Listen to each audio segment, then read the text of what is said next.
Massachusetts Attorney General Andrea Campbell is our guest this morning. Let's go on the record. From the Boston City Council to the state's highest law enforcement officer, her priorities as she reshapes the office, the challenges, the opportunities.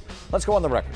From WCVB Channel 5, the inside word from Washington to Beacon Hill. Today's newsmakers are going on the record. Welcome to OTR, everyone. I'm Ed Harding, along with News Center 5's political reporter Sharman Zucchetti. As you can see, with us at the table this morning is Andrea Campbell. She is, as you know, the Massachusetts Attorney General. She took office as AG in January, first woman of color to hold that office. Former president of the Boston City Council, also a candidate for mayor of Boston in 2021. Boston native, she holds degrees from Princeton University and UCLA. It's always great to see you. Thanks for coming in. Great to see you. That was a long introduction. I've forgotten about Mayor. Kudos to Mayor Wu. God bless her. See how important you are. I've moved on. You know what I mean? Right. Welcome back. Right. Let's Good to start see with, good to see you. In July, the state auditor, she moved to try to sue the legislature over their refusal to cooperate with her audit. So she needs your support in order to do that. Does she have it? Well, a couple of things. I mean, this is a very serious decision, and anytime we sort of have to make a decision in the office, particularly when it's a rare circumstance, and in this case, it's rare that you have one branch of government, looking to sue another branch of government. We've met with her, we're reviewing her documents, and we're also meeting with the legislature, and we will have a decision soon. All right. She says it's not so rare, though. She says that this has been done. There is precedent going back to the 1800s and as recently as 2006. We're reviewing all of that. Obviously she did the press conference. We got the letter that day. We got the documents she referenced. We had some follow-up questions, which are still outstanding. We have to meet with all parties, and then we will make a thoughtful decision on how we proceed, and we will come out publicly with that and make it clear to all parties. And you say soon? You say when is that? Well, I never like to attach a timeline. Right. I do this work with an incredible team of folks who have a lot on their plate, but that being said, we take it very serious. This is a serious decision. I know the passion that is coming from the auditor and the passion from the other side, and we will do our part to put out a decision that's thoughtful, but also that is substantive and really relies on legal precedent. And you did approve a ballot question that was sponsored by the auditor to move forward. So how does that square? How does that balance? There are two separate processes. It's a great question. There are two separate processes. On the one hand, we have to decide a decision on whether or not we are going to represent the auditor and what the position will be in that matter. Separately, the ballot initiatives go through a constitutional sort of checklist and process. And kudos to my team that sort of kept us on timeline in doing this.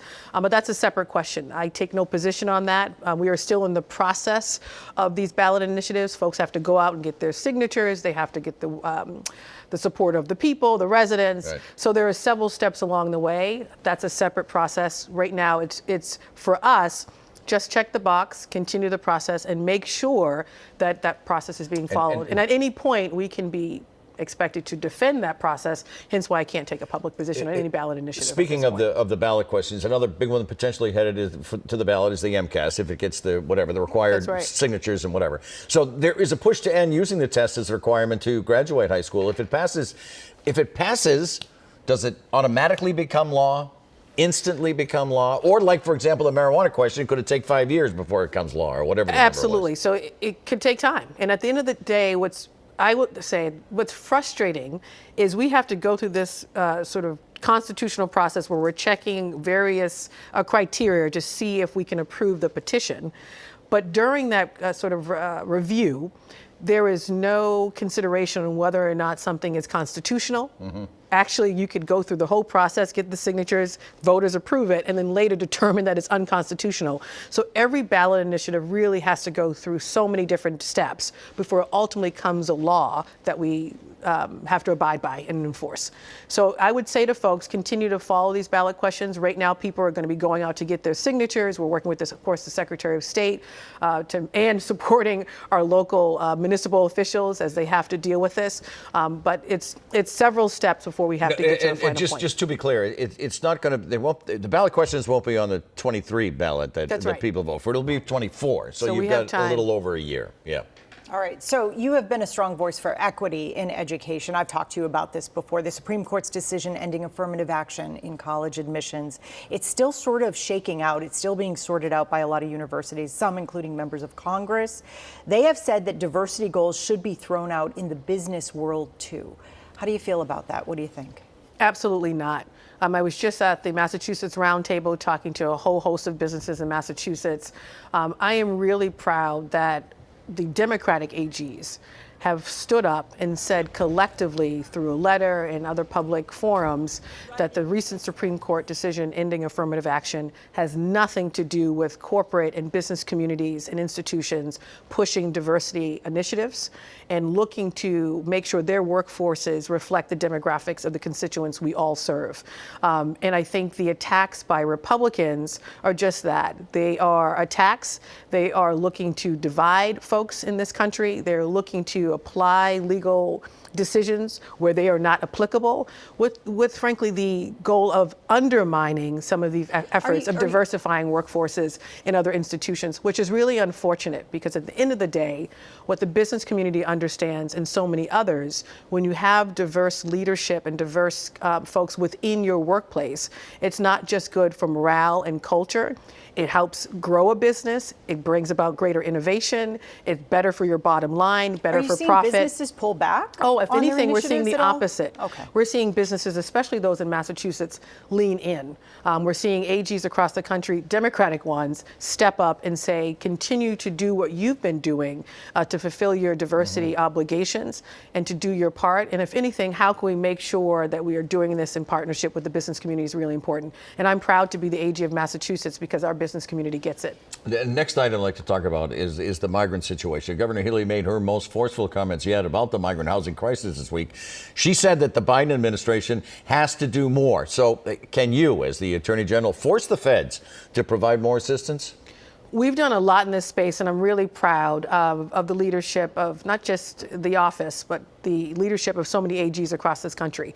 We led the effort in actually sending a letter to President Biden in the Department of Homeland Security with 18 other AGs who signed on to that letter to say, you really have to streamline these processes and speed up the process of approving these work permits for folks who are here. They want to work. They don't want to just sit in a shelter or sit in some housing. They want to get out and work. And the reason they can't is because you're taking too long. But kudos to the Biden administration, because just yesterday, they released a whole bunch of new initiatives and sort of a policy paper on the things they are changing in the immediate, and that includes changing the process times to be 30 days. They're doing a lot more for those who are applicants for asylum, extending their work permits for 5 years. They're extending TPS for those from Venezuela. They are doing a lot. Is this enough in response to what the 18 AGs have said to the president? It is a great response from the Biden administration. It's a timely one, and it's exactly what we were asking for. There are additional things to work out. It's not enough, though. The governor says this only applies to Venezuelan migrants. You know, this does not people seeking asylum, and that others should be included in this, because it would have actually a sort of a minor impact here in Massachusetts. So the initial public announcement around TPS for those from Venezuela, I welcome that. That is necessary. And of course, we want to continue to make sure TPS is extended for other populations of folks, including our Haitian community. We have a large Haitian community in Massachusetts and in Boston. Right. But if you look in the more of the details, which we did, which was not made public, there is significant progress and changes the Biden administration just made that are useful, including around changing the time frame for processing these work permits. It was taking up to eight months. They're saying now we're going to get it done in 30 days. That's huge. In addition to that, they're using technology to make it easier to notify folks who are eligible for these work permits, to make sure they have information on how to apply. There may be kinks to work out, but we will work with them on that. So they are doing a lot, moving in the right direction. And I want to give credit where credit's due, and we'll continue to work in partnership with them to do more to address this migrant crisis.